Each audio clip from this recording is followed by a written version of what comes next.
The sun rose over the Pride Lands, illuminating the vast savanna as animals gathered at Pride Rock to witness the presentation of the new prince, Simba. Rafiki the wise mandrill lifted the lion cub for all to see, symbolizing the continuation of the circle of life.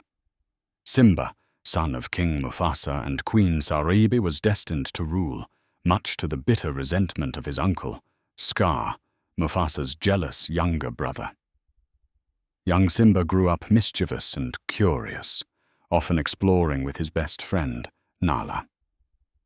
Mufasa lovingly taught him about their kingdom, the delicate balance of nature, and his future responsibilities, warning him about the forbidden elephant graveyard. Scar, however, saw an opportunity in Simba's naivete.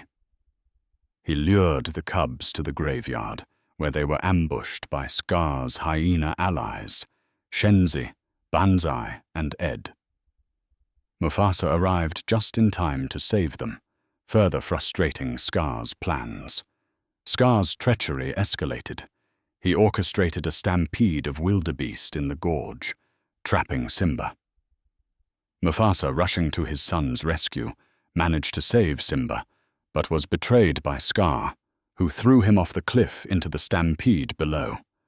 Scar then convinced a heartbroken and guilt-ridden Simba that he was responsible for Mufasa's death and urged him to run away, never to return.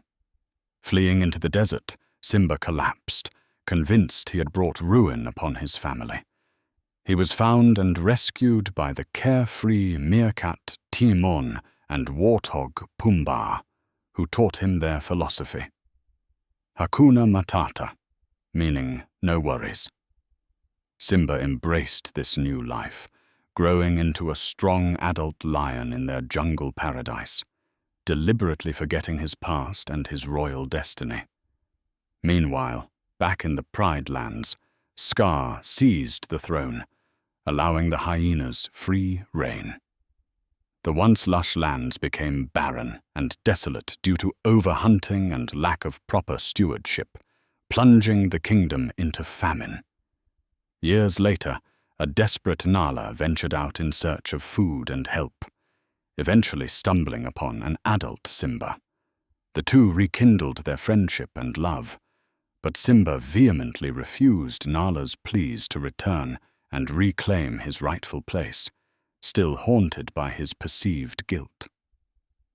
Rafiki, guided by the spirits, eventually found Simba and led him to a vision of Mufasa's spirit. Mufasa reminded Simba of his true identity and his place in the circle of life, urging him to take responsibility and return home.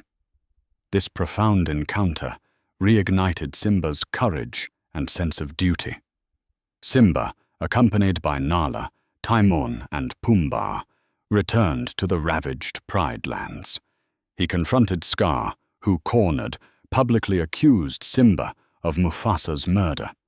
During their fierce battle, Scar gloated and confessed to the murder, enraging Simba. Simba defeated Scar, who was then turned upon and killed by his own resentful hyena allies. With Scar defeated, the hyenas dispersed. Simba took his rightful place as king, and almost immediately, the life-giving rains returned, signaling the healing of the land. The Pride Lands began to flourish once more. As the Circle of Life song resonated, Simba and Nala proudly presented their new cub to the kingdom, ensuring the continuation of the royal lineage and the enduring balance of their world.